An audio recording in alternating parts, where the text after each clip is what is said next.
welcome to Wrestling and Everything, Coast to Coast with your host, Buddy Sotelo Esquire, Mike, Dr. Mike Lano, and Evan Ginsberg.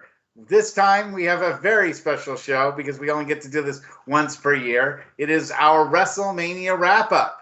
And all three of us, there's a rare time that all three of us has actually watched the same thing all at the same time. So, you know, it's worth discussion. So let's open it up. First with Evan, your thoughts. You wrote extensively about it, both on your wrestling page and you've talked about it on social media. So what's your opening take about WrestleMania?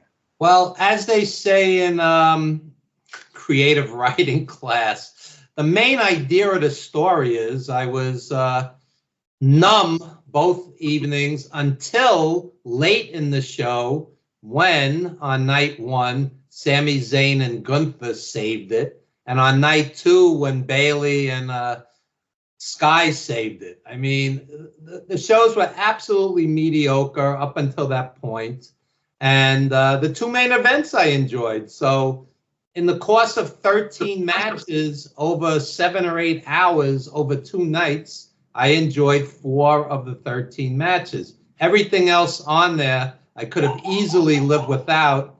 And if I put a monetary value on the entertainment, I would have spent as much as $35 or $40 to see those cards, as opposed to the hundreds, if not thousands of dollars, the seas of money marks put into that. I mean, I don't get it, honestly. It was basically a pimple on the ass of old NWA house shows, or even Ring of Honor 2008, Nigel McGuinness, Bryan Danielson era Ring of Honor shows. I mean, you know, neither were great wrestling shows. It's a spectacle. Seth Rollins came out in his Seinfeld puffy shirt, and Bianca Belair and Naomi and Jade Cargill were dressed as LaBelle circa 1975. You know, it's all great, except lost in all of it is where's the great wrestling? Like I said, 4 out of 13 matches I thoroughly enjoyed, and the rest were nothing, instantly forgettable. Mike? Well, let me say on this Eclipse Day, I have a question for everybody out there, hopefully on Evan's super successful Facebook page. When is the sun going to run out of hydrogen? And tomorrow. Tomorrow. And just my comment on the political situation leading up to November is it should be renamed, as Jon Stewart so aptly said, the Antiques Roadshow for both of those dudes. Oh, anyway, there were some nice surprises, particularly last night. Yeah, I agree that Sami Zayn Gunther match was pretty outstanding, as you would have. I don't know if they ever faced each other as Walter versus El Generico, but that would have been great in the ROH and the indie days, mixing of stuff. But the Bully Ray, nice surprise, and it really got a nice pop. You know, he was the ref for the Philly street fight when the glasses came out, which brought out, you know, that's how we started as part of the Dudleys, whenever I think it was 1996. Match was terrible, but that match was awful. That match was absolutely visually one of the worst. You could say matches I've seen in years. Like the main event, I think we all predicted, we knew there was going to be a ton of run-ins. They could have plugged in Austin instead of Cena with Undertaker, and that would have been fine. But at least they didn't, all of the run-ins, they didn't help Cody win. Cody won cleanly, you know, so it was basically them taking out each other. I just kind of missed Austin. You know, if they're going to be celebrating and saying this collection of old-timers, you could have brought in racist Hulk Hogan, as well as Steve Austin, you know, if they're looking back on the 40 years and trying to encapsulate that in the main event with all of the shenanigans. I like both women's matches. Bayley's entrance, Ev, you know, it was sort of Egyptian almost. That was kind of cool with the outfit and stuff. That had a nice finish. But I don't care one iota about the entrances. I just want to see great wrestling. And come on, see that the ring entrance. We have new acknowledgement of Hunter's booking. First from Paul Heyman at the Hall of Fame. I won't spoil it for those of you who haven't seen it, but amazing Hall of Fame, particularly Heyman. And Heyman, when they trotted out all of the Hall of Fame honorees, or those accepting for them, like Leah Ivias by her daughter Ada, Heyman came out as like the main event.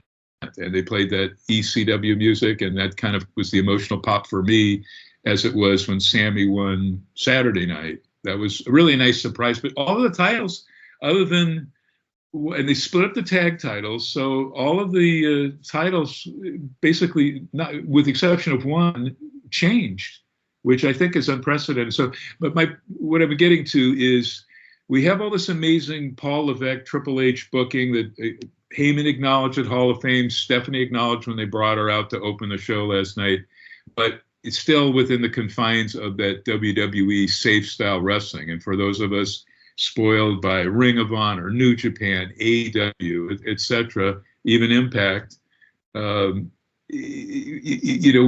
so spoiled. It's kind of hard to watch that WWE style of safe matches and stuff. Although I think there were a few that were some potatoes looking like they were thrown. Ev, what did you think of, or both of you guys, of the end or the world title changing hands, and then Damian Priest coming out, cashing in, just like Seth did at the one that I was at that shot. It brought me back. It brought me back to the '70s when Leon Spinks cashed in his Money in the Bank and took out Muhammad Ali. I thought that was a great moment in sports. Right after Muhammad Ali beat up Joe Frazier. Yeah, I mean, it turns it into a match, didn't he?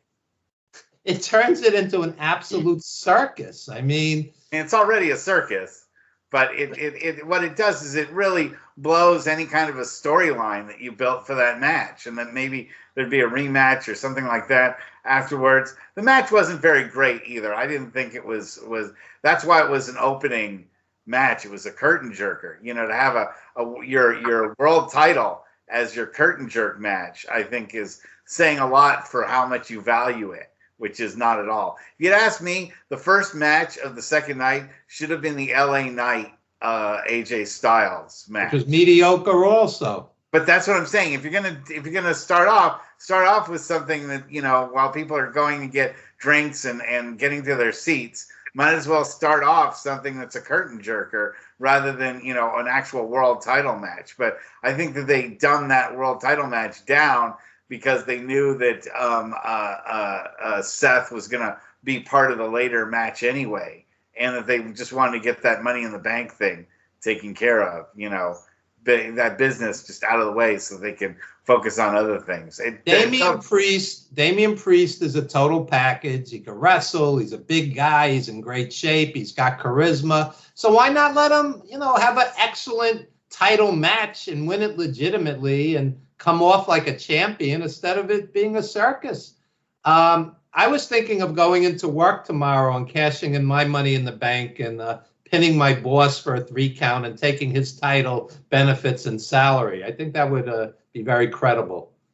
Well, while we're on the opening matches, the night before, how about Becky, who was really ill for most of the week? She really came out like a trooper. And, that was a decent match with Rhea Ripley, particularly considering that Becky was so ill. What did you get, or if you guys both saw that? I'm sure Evan did because he wrote about it. It was nothing special. Totally forgettable. It's something you could see on SmackDown or Raw anytime. It had nothing special about it. It was really just a seat filler, a card filler. And let me ask that. It was obvious that Ripley was going to win. Just listening to the announcers, they were putting over Ripley the whole match. So what was the point? If she was sick, just substitute her with somebody if it's just a showcase for Ripley. Or if you didn't have the match at all, would anyone have cared? If the match was just missing. And I wanted to see, there was enough contingent from Australia and New Zealand. They wanted to see Rhea against somebody. I don't know why they did that with her so sick, and allegedly, who's the Lucha guy that was supposed to have originally teamed with Rey Mysterio Jr.? Dragon Lee. That was just an angle. I don't know why he was subbed with Andrade. What was the deal with was Dragon Lee legit hurt? Because the way it sounded like there was no reason. They just wanted to plug Andrade in there, which was kind of weird because he had just kind of joined Dominic Mysterio and all of that stuff like a week ago. Match also. That probably would have been better me, with Dragon Lee. That match reminds me of like when you're in the Indies and like somebody shows up that wasn't supposed to be on the card, and the booker says, "Hey, you know what? We'll have this match where you can throw this guy in there, and this guy can come in there, and we'll have all these guys come in there, and it'll be, you know, eventually the bell will ring, and will signify that the match is over." That's the kind of booking it felt to me. If there was any kind of pre-booking, there was. Hunter said in the presser that he had most of that card figured out 9 months ago. Yeah, most. He said most, and it shows. And it shows. But he said most. But that one seemed like it was thought of like 10 minutes before the show started, and they just booked it, you know, in the back room. Let me just briefly get back to Triple H. I do not understand the awe and wonder for this guy. You have an all-time great talent roster. You have unlimited budget. You have technological wizardry, and 80% of what he turns out is instantly forgettable vanilla pablum, you know, as opposed to 90% of what Vince turned, you know, pumped out week after week. So, you know, this doesn't make it better. It's worlds better. The way I was going to say, it's devil's advocate. The end of the Cody match, they kept the camera there for the real part stuff of it, where it felt more like a shoot. He brings all of his family in. He entered with his wife, Brandy. She came in at the end. And he's hugging the corporate vultures, which turned me off. But I'm a Cody fan. I was happy for him. Right. Let me then. Let's get to the. Were there 7 teams in the tag match on night 1? Ev, what'd you think of that with them splitting up the unified tag titles now, which was kind of clumsy? It was an absolute circus. It was a joke. You know, you had comedy mixed with dangerous high spots. It was just awkward. You know, I like R-Truth. You know, he's a great performer and he's remarkable for his age. But you know, either do a comedy match or do a serious, you know, ladder match. But it's a weird mix where 1 second you're doing pure comedy, and the next minute, you know, you're tossing somebody violently into a ladder. It didn't work. I'm going to say something blasphemous, but I think I've gotten tired of ladder matches. I think I really, the stunts and everything I've seen like a million times now.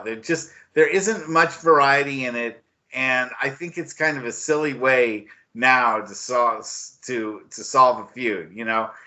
Tables too, you know. It just I'm getting really tables are wrestling totally now, right? Ev, do you think that as well? Tables seem to come out left and right for no reason. Yeah, I mean, it's tedious, and that match on night 2, you know, with Bubba Ray reffing, I mean, that was a pimple on the ass of ECW, what the Gangsters and Public Enemy and all those guys used to do. It was almost a parody of it, if that was the intention, but it was not any kind of great dramatic match. It was a waste of great talent.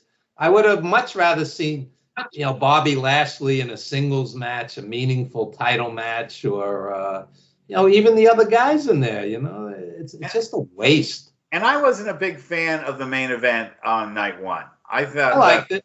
It took a while to percolate.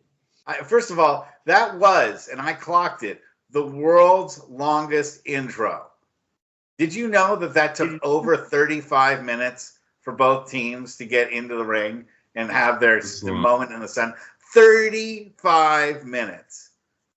I mean, I can drive to San Francisco in that time. Well, last night's main event, there was like very little physical contact the first 20 minutes of it. And then they got going. You know, the audience started, and the Philly crowd was not disrespectful, didn't boo. What we're saying right now is then, you know, the 8 hours of wrestling or whatever that they had, 1 solid hour of it where it was used up by 2 match intros. That to me is just wasting everybody's time. That's lavishing in your own frapulence for nobody's sake, just to just say, look at me. I mean, I can intros, and I know kids today are supposed to be into the intros, but nobody wants to see a 35-minute intro.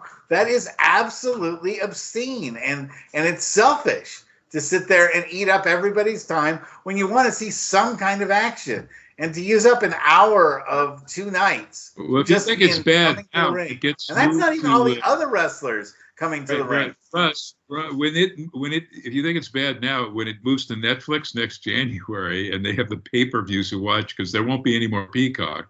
So enjoy it now, and all of the old matches, even though they've taken away a lot of the copyrighted music, which sucks, particularly when music and ECW wrestling were such a good team together. You had that emotional connection with the ECW music, whatever Paul Heyman could license or just simply use, Let me contrast this, because Evan and I think we watched together AEW's pay-per-view in England, their biggest one that drew the 80,000. Yeah, well, no, the 80,000 in Wembley was it August? Match to match, I would have to say that is for me, less storyline. Some of them had storylines, but that's the match quality I kind of crave. And I found myself, I was able to fast forward through some of the WWE stuff the last 2 nights, whereas I didn't want to fast forward through any of AEW's Wembley Stadium thing, most all the matches. And now they've added Okada. We're getting to see Okada and Ospreay, and when Omega gets healthy, on a weekly basis, these guys, that is kind of where my heart is at now. So Evan, comparing, say, WrestleMania, the 2 nights versus Wembley, and match quality, you have less storyline. That's the criticism to Tony Conway's been so defensive and online on social media. But what are your thoughts? Did you enjoy the matches, if you can recall all the Wembley stuff, like say FTR I thought ironically All Out a week later was a better pay-per-view than All In. It was, AEW is a flawed product. I mean, they're very uneven. I sat at the Nassau Coliseum for World's End late December, which is not that long ago. I sat there, and there was 16 matches besides Adam Copeland and Edge and Christian, whatever they're calling them now. Except for that match, there was nothing I couldn't have lived without either. It was pretty expensive and pretty disappointing. And yeah, if you count great matches in the course of a year, AEW is going to have more, but their TV and their pay-per-views are wildly uneven. Do I prefer AEW to WWE at this point? Sure. But, will Bryan Danielson and Will Ospreay be a better match than anything at WrestleMania? Most likely. But that they can't screw that match up. That has to be, because that's going to lead to quite a few things for AEW. In contrast, like, where do you see now Cody? Gunther dropped his title to Sammy, so that could be, for at least WWE audience, a dream match. Cody defending against Gunther. You have a lot of things in play when Cody will wrestle The Rock at some point. Oh yeah, he's going to probably wrestle him on the next pay-per-view. Yeah, well, there you go. That's a big money match. That's interesting. And then you've got what's his face? Well, you've got CM Punk when he gets healthy. He's automatically got 2 feuds, one with Seth and the other with what am I thinking of the guy? I can't remember his name now. Drew Galloway. Drew McIntyre. Yeah. You've got a lot of things there going. I don't know who they're going to pair Sammy with, or who he's going to be defending that strap to. But it almost doesn't matter. He's a good performer. He'll make it work with anybody. He can do anything with anybody. Gunther's the one guy I thought would actually hold the title. over the weekend. I thought Well, Gunther. they did. It's such a big deal out of the longevity days for both him as well as obviously Roman, and both lost their titles last night. So that's the end of their, their time longevity. So I don't know where this places Roman. Is he 5th or 4th overall? But you can't. How can you compare him with Backlund or Bruno, who fought like every single night defending their title, when Roman has had 13 title defenses this year, or actually matches that he's been in? Not including. He had 11 matches in 2023. 11 matches total. That's insane. You really can't, and it's a disgrace to Bruno and Backlund, and even Morales defended way more, probably 3-4 times as much as Roman did in Roman's longer period. Let me make a quick point. I find it interesting that quote unquote great matches don't matter anymore. This is the WWE fanboy spin. They just don't matter. It's about the story and the entrances and how long they have the belt and how much merchandise and how many hits on social media. It's not about great wrestling. Well, then why watch it if it's not great? Like I said, 4 of the 13 matches over the weekend I felt were worth my time and energy. And beyond that, it's like how often you had AJ Styles, who may have been at one point the best wrestler in the world. He hasn't had a great match in years. Nakamura didn't even make the weekend. Nakamura wasn't even. That's sinful for a guy who's main evented the Tokyo Dome multiple times. That's sinful. So this guy doesn't even rate a booking on the biggest 2 shows of the year at this point. They've neutered him so much. When was the last time Randy Orton had a great match, a truly great match? You could say they're all great talents. LA Knight, I don't get whatsoever. This guy comes out and has okay matches, even against Reigns. Oh my God, LA Knight. This guy doesn't deliver great matches. I fell asleep on that match. I fell asleep on that match. I mean, it's all sizzle, no steak with this guy. So and also, when you have a guy with the talent of Logan Paul, Logan Paul's great. That guy's great. You stick him in a 3-way match that really doesn't allow him to, the 3-way match. That match, Logan Paul, the 3-way match for his title, the U.S. title. I thought that sticking him in a 3-way match really diluted his talent. Yeah, he's better than that match. Yeah, he is. And so that that match should have gotten much more pop, and it had absolutely people, and it was sandwiched in between all the other matches, so it became forgettable when it had a chance to be. If it had been a singles match, you just put Logan Paul against one of the other 2 guys that was in there. Maybe Randy Orton. Logan Paul, Randy Orton, I think has the potential to be a good match. What do you guys think? I haven't seen him in a quote unquote bad match. The guy's a true athlete with charisma. He's a natural. To be able to have a match just between those 2 guys, and don't junk it up by making him a 3-way dance. Then you had the guy in the water bottle gimmick. I mean, you just have that guy wrestle Dr. Pepper in the main event next year. Well, I was gonna say a 4-way Texas Tornado. You have the guy in the bunny suit, and you have the hand that was the spawn of Mae Young and Mark Henry, and you have those 4 all get together. Yeah, how seriously you're supposed to take a match when the guy in the water bottle gets involved? I mean, it's ridiculous. Let me ask, so on this whole, it's a whole week of stuff, and I've been to a couple of WrestleMania weeks where I just go to all the ancillary shows, the GCW, when we had Shimmer and Shine, when we had Kaiju Big Battle, and some of the other stuff, all of the indies, and New Japan with TNA, or was then Impact, and had more fun at those shows that you would call smaller shows, or some of the other ancillary events. So Ev was going to watch, maybe we'll have watched the Ring of Honor thing. I didn't see it yet. We can talk about it on a different show. I can't give you any spoilers. I don't know the results.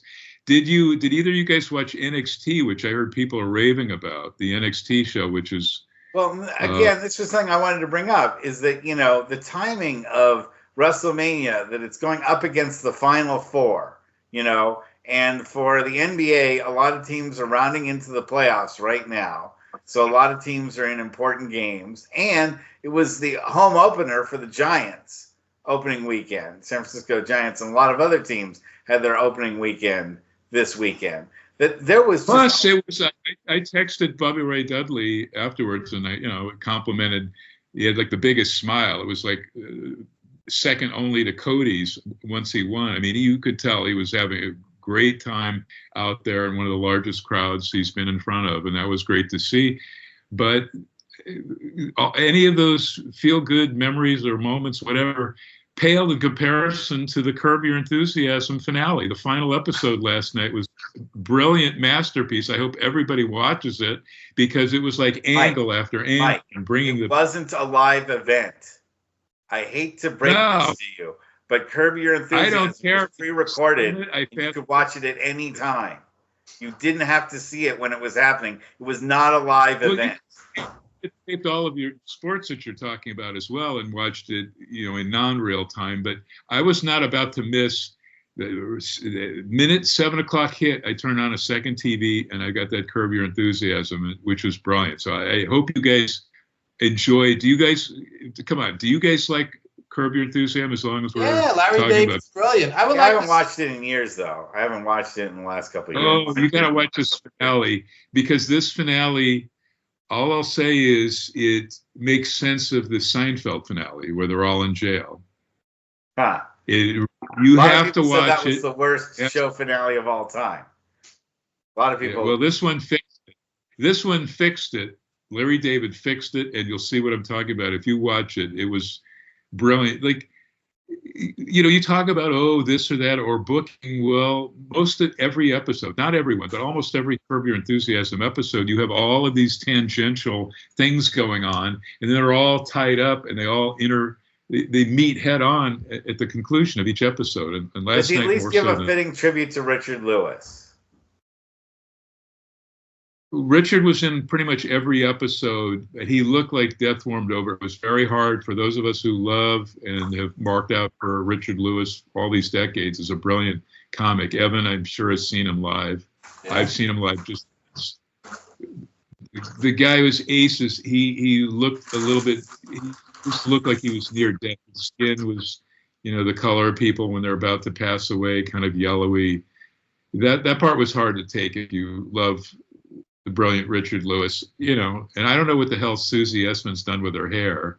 She used to be cute, and well, whatever. But she was great. The interaction she had with a special guest star, where I went and rewound it like 3 times to see her lipping it up with this guy who's not a normal cast member. But everything was tied together from episode 1 all the way to this very last Curb. So 5 stars.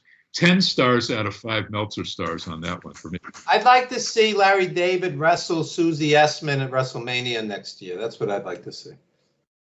I could definitely see him being a celebrity ref or a celebrity timekeeper. They always have rules for that. They used to. That was such a big thing for Vince. Was in the early days to get make sure you had a celebrity timekeeper. You had a celebrity commentators, and I think that maybe once Susan I was at the LA part of WrestleMania 2, where people don't know. I think I've told this to Evan a couple of times. It's going to be in Artola's book, but that blue cage that Hogan and King Kong Bundy were in for WrestleMania 2 at the LA Sports Arena, that came from our Mike LaBelle office. That was our Blassie cage. The blue cage was the second one after the rickety wood and metal one that Tolis and Blassie and the Sheik all wrestled in, and Killer Kowalski and many other greats, Ernie Ladd.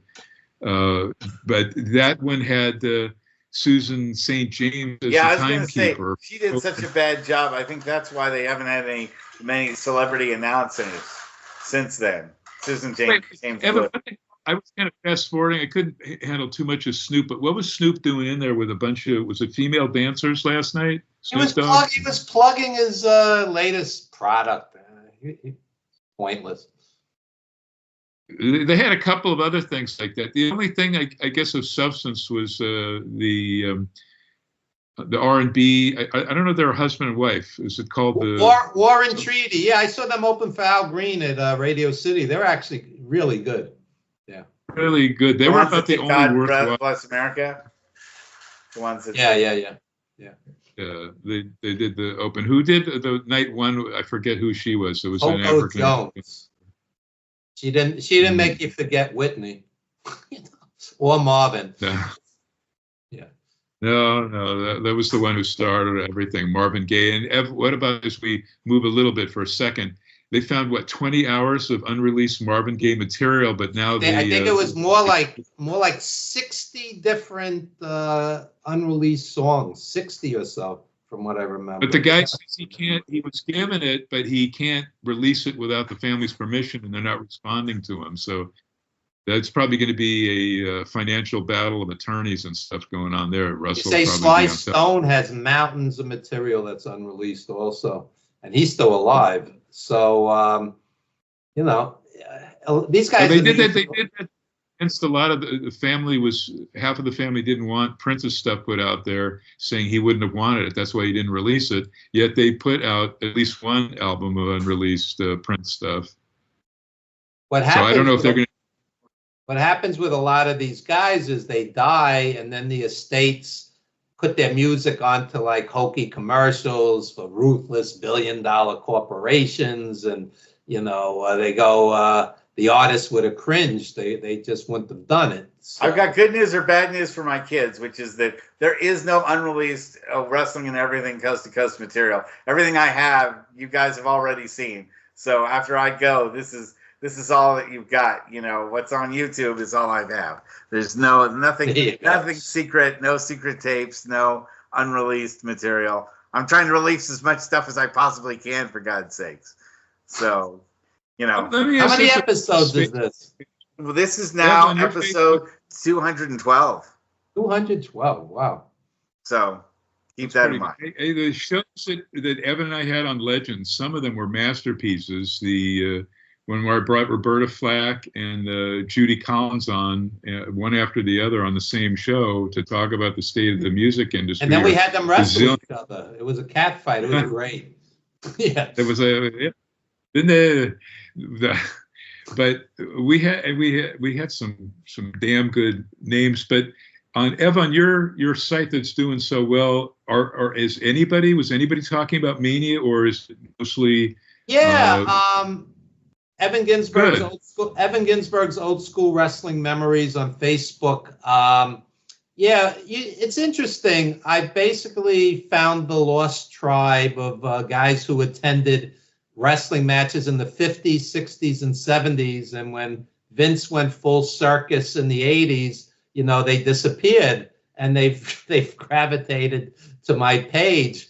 And it's interesting. There's a small percentage of them that still watch, and they react to it similarly like we do, where it's interesting. The fanboy spin is now, if you're critical of a ruthless billion-dollar corporation, somehow you're the villain. You're the Grinch who stole Christmas, because you're not just enjoying what they're offering. And I think they don't grasp whatsoever what journalism is. Journalism is calling it right down the middle. If you like something, you say you like it. Gunther and Sami Zayn was great. I'm saying it. It's not. And Bailey had a good match. That was an old school face versus heel match. David versus Goliath. It just worked on every level. Both of those guys are excellent. They give 110%. And that's what wrestling should be about, not a 35-minute entrance, not Seth Rollins with his puffy shirt, like on Seinfeld. I mean, it should be about the wrestling, so, it doesn't make you a villain. A film critic doesn't like everything he or she watches.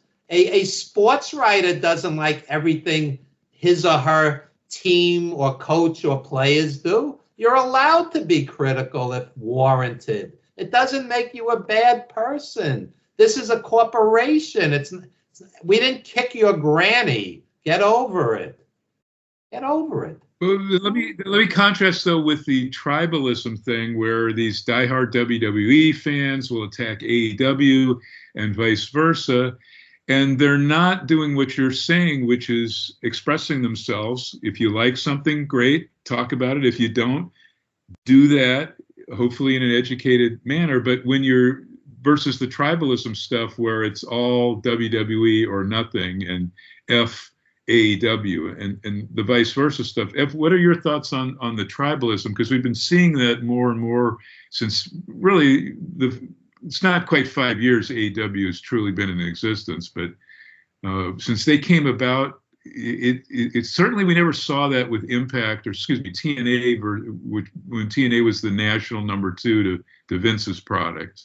I think it would take a team of psychiatrists to figure it out on both sides. I mean, if you hate AEW, what is it that made you pick WWE as your home team? Was it Vince walking away in disgrace? Was it ruthless business practices? Was it a sea of wrestlers dying before their time, needing GoFundMes to be buried, not getting pensions, 401ks, not getting health benefits? What made you gravitate to WWE? And if you hate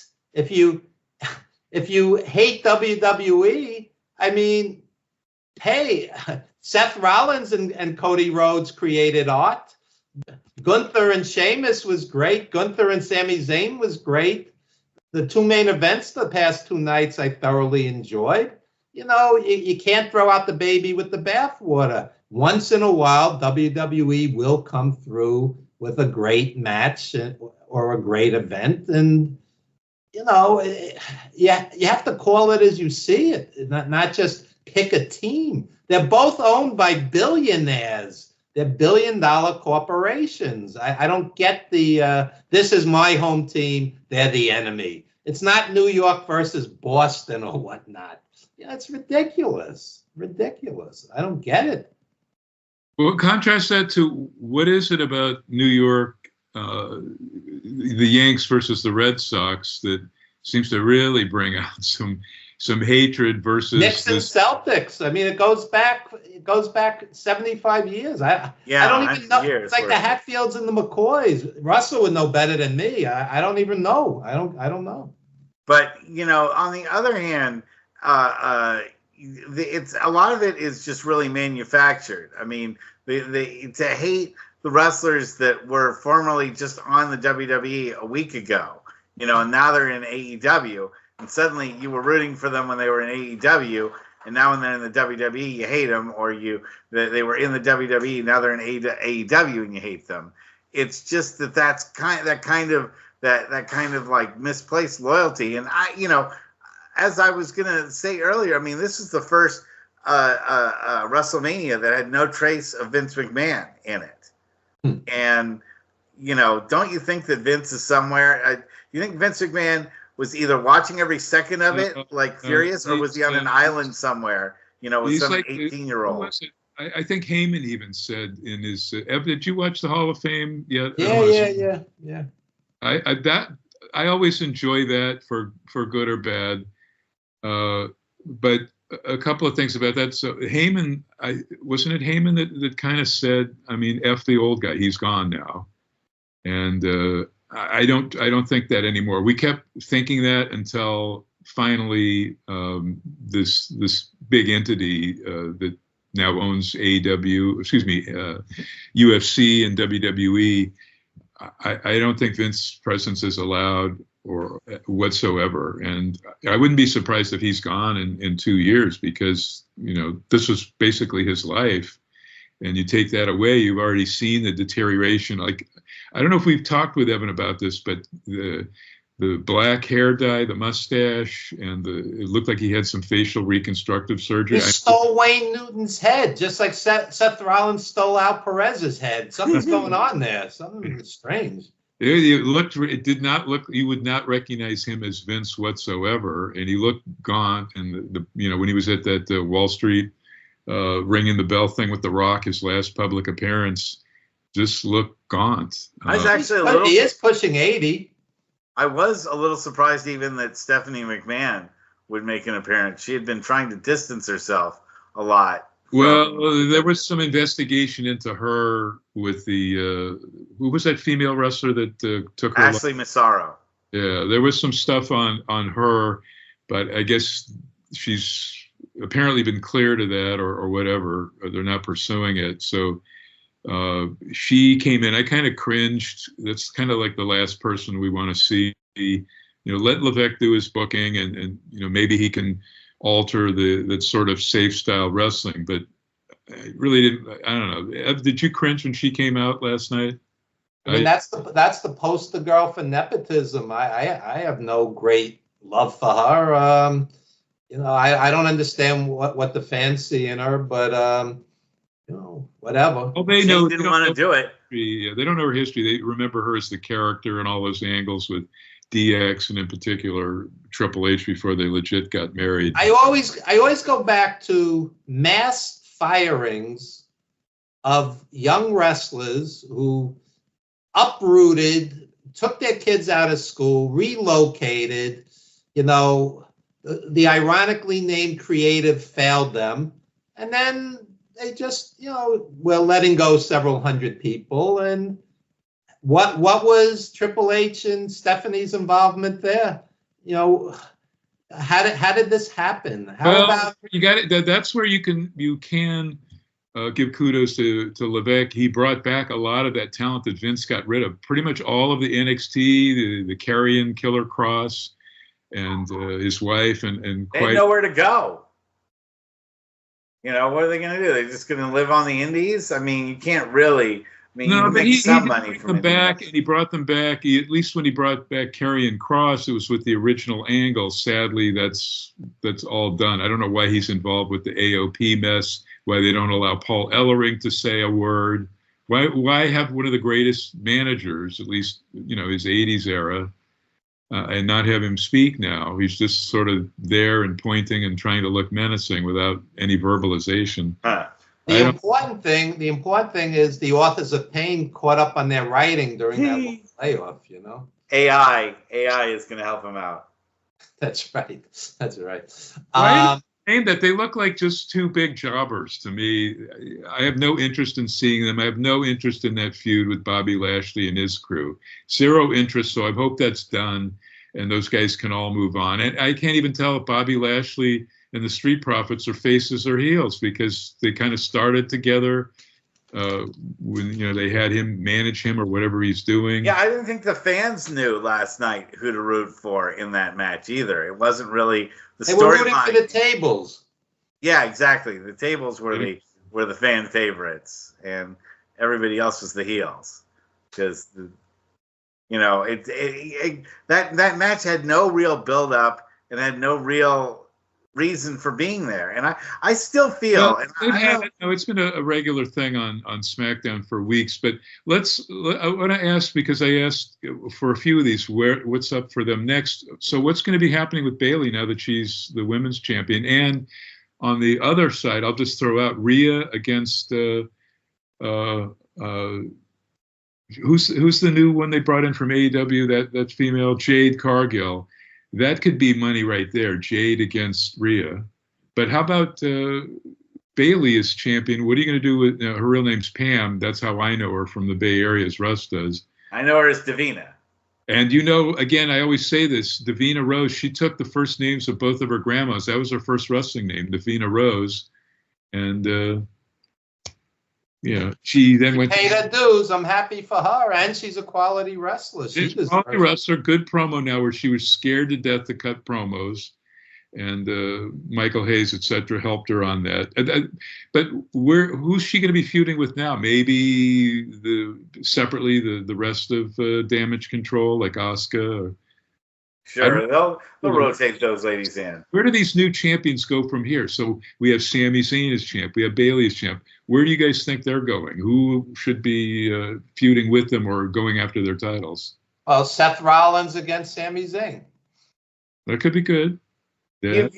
You'll always get a rematch out of Gunther too, which should be good. I mean, Oh, given they're how good. in position for world title stuff with Cody now. Or well, we got two world. I don't know. But the match was so good between Zayn and Gunther. Why not have some rematches? I agree. They may not go that route, but and on the tag titles thing, and then I'll shut up for a sec.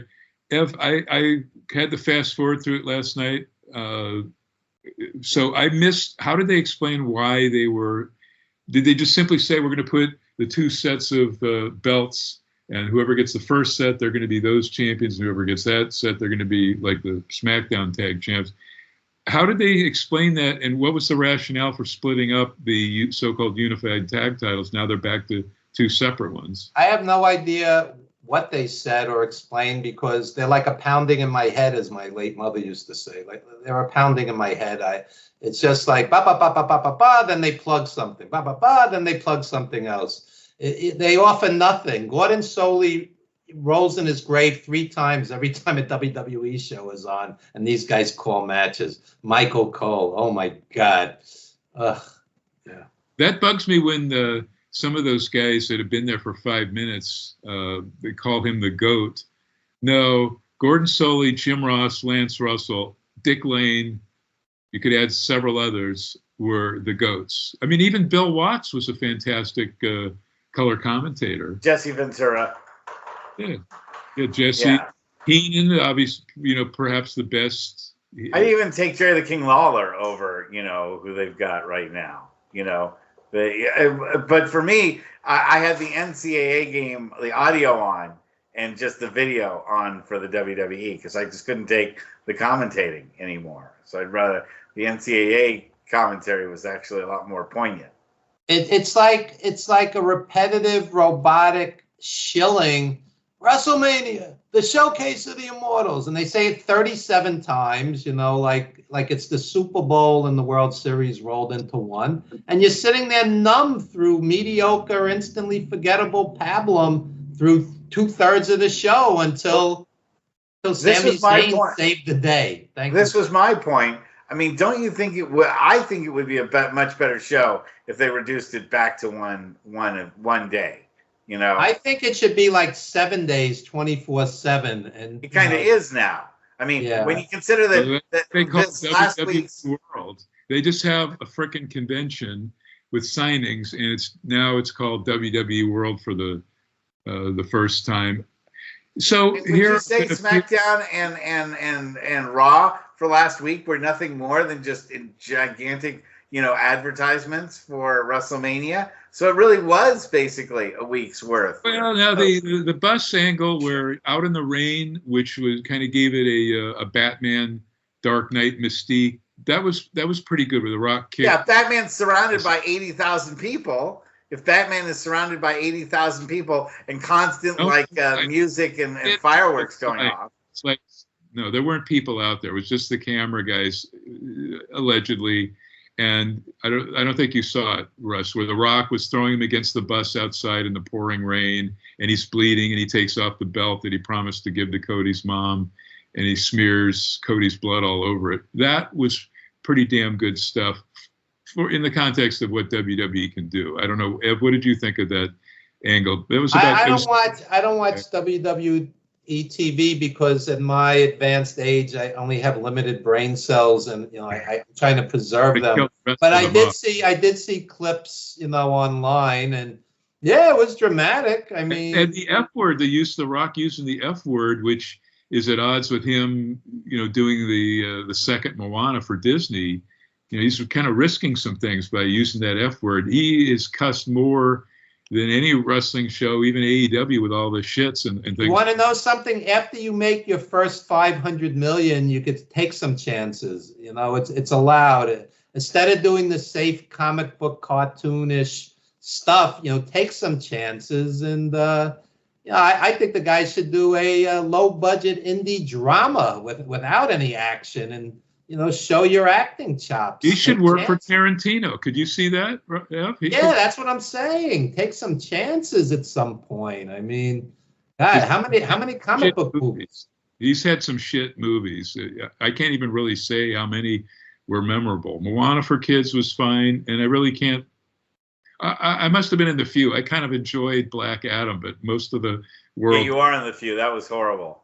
That's a car wreck. Cena's got to start turning down some paychecks too. Some of his movies. Oh my God. Look, as the voice of the Honda CRV, he doesn't have to work again. He's got voiceover work that he can do, and that's something you can do when you're in your 80s. You know, you can do voiceover work. You know, for time immemorial. So he's fine. I don't worry about. I worry about his hairline. In terms of advertising stuff, Cody, amazing because he got like no sleep. He looked at Today on the Today Show. He came there with the belt.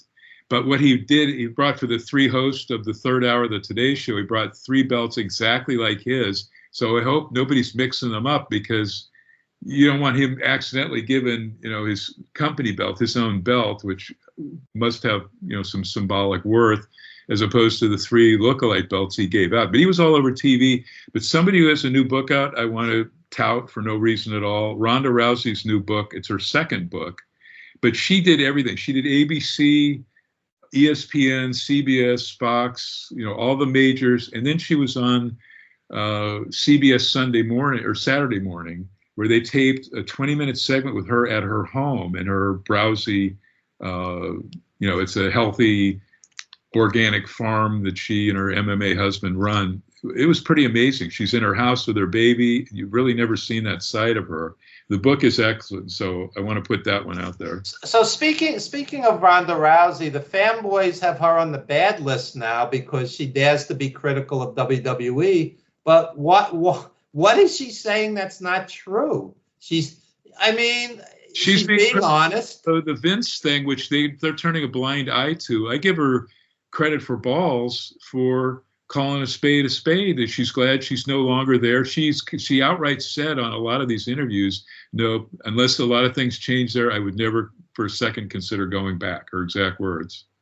So they've turned on her like she's some kind of traitor. And meanwhile, look at the allegations against Vince. I give her credit for, burning that bridge, if you will. So. She was never comfortable in the WWE environment. I just never felt that Ronda Rousey was genuinely happy about her association with the WWE. It was never a fit, and she was never a good fit for it. She didn't enjoy it, But she did love pro wrestling. She and Shayna Baszler were at a Pro Wrestling Guerrilla show in Los Angeles that I shot. But she was amazing on that Sammy Callahan show, his promotion, which is outstanding. They did that thing in LA. I just watched it on TV. I didn't go. It was a couple of months ago, right after she left WWE. She was amazing in that tag, and she seemed to have her love of wrestling there because no politics, no bullshit, no Vince. So maybe we were hoping she would have signed with Tony Khan. I thought that would have been, had he signed her, it would be all over in terms of signing up all of the talent now that he's got Alexa or Sasha Banks, under her real name. I don't know how you cannot put out every single match being a banger with the talent he has. Last question, because I'm going to go turn on Raw, or at least get the set on. I'm sorry. Yeah, wow, you haven't had enough WWE after the last 2 days. I'm going to see what they're going to do. And you know what? The Raw after WrestleMania with all the European fans you're going to need a tetanus shot after watching the audience and the signs and the chants always is a highlight. The one decent Raw out of the year. But I don't know. My idea of hell, like Sart's No Exit, if anybody's read this, would be to be at a WrestleMania where it's bitter cold and the matches are horrible and the fans are chanting, "This is awesome." And I'm going, no, it's not. It's really not. You're wrong. It's not awesome. I'm sorry. That's my idea of hell. That was yesterday. 70,000 people. I will say this, though. There was not one open seat in that stadium. I looked around. I did not see, the days of the cordoned off sections. Oh, no, there was none of that. What did they say they drew? Was it 78,000? I think both nights. It was almost 150,000 total attendance for the 2 nights. Nights. So then at the press scrums, Triple H always does we broke all kinds of box office records, and not one of the quote unquote journalists will say, well, if your company is worth billions upon billions of dollars, why don't you take care of guys like superstar Billy Graham and Bushwhacker Butch and Virgil, who all died needing GoFundMes?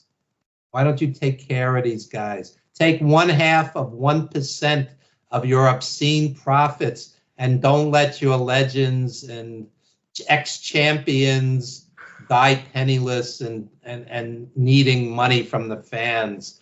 Oh my God. Even the NFL, as despicable as they are, they have a fund for the old timers at this point. So, but when you watch those pressers, I have not watched.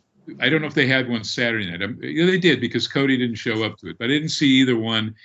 But the journalists that go there, by and large, seem to me to be ass kissers, just pushing the company line. And they don't usually.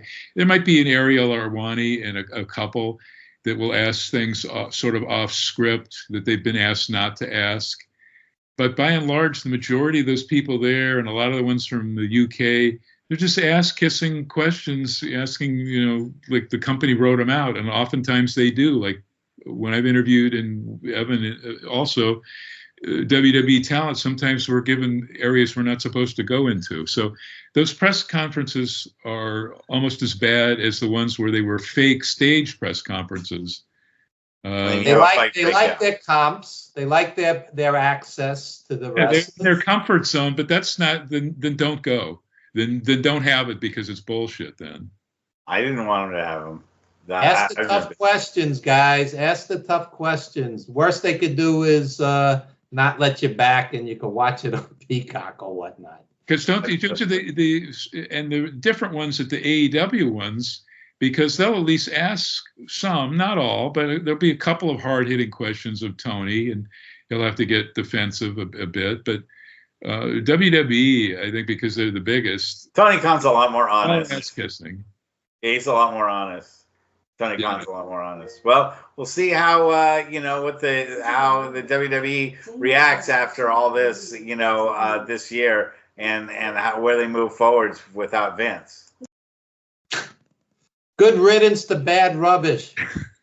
How many decades for a lot of us did he just ruin things, kill the territories? Still amazing to see a WrestleMania without him in it. I'm going to be the devil's advocate. I'm kind of hopeful to see it's a start of a new season. Triple H said that. I saw that quote from the presser last night. He did say it's like the start of a new season. Everything is refreshed tonight. So let's give them a chance. Let's see where they go. But my heart, match-wise, I can't wait. As Evan said, I can't wait to see Ospreay against Danielson. I think I agree. That's going to be Ospreay is best in the world at this point. Omega's hurt, or ill, or whatever the case may be. Ospreay's amazing, and he has charisma, and he's a total package. And Danielson just wants to have dream matches. He's heading towards the end of his career, and these guys are going to come out and great match. Give 110%, and that's what it's about. And Swerve Strickland and Samoa Joe should be excellent also. Put the title on Swerve Strickland. Boy, I agree with that too. That guy's great. He was on some APW shows, I don't know, maybe 6 years ago, right after Lucha Underground ceased. And man, is he impressive. He's a very impressive guy. That's the only thing I can think of, is that I think at least we're seeing a trend now where some of the younger guys are getting their due and getting more spotlight. Even with all the run-ins with Cena and The Undertaker and all that stuff, those guys are beginning to start fading into the background, and we are moving into the next generation of wrestlers. Anyway, guys, we're at the end of the hour. Evan, you want to plug the page? Evan Ginsberg's Old School Wrestling Memories on Facebook, and check out 350 Days. Check out Wrestling Then and Now, the movie. Killer Kowalski, Don Arnold, Nikolai Volkov, Homicide, etc. And yours truly, the senior editor over at ProWrestlingStories.com. 900 plus articles on wrestling's rich history. And There's even some WrestleMania type articles for you, WWE. Great. Wonderful. Great to see you guys. We'll see you all again next week. Watch out for our Tolis book. Yeah, when it's ready, we'll definitely want to read some excerpts from it. All right, guys. See y'all next week. Good night, Good night, everyone.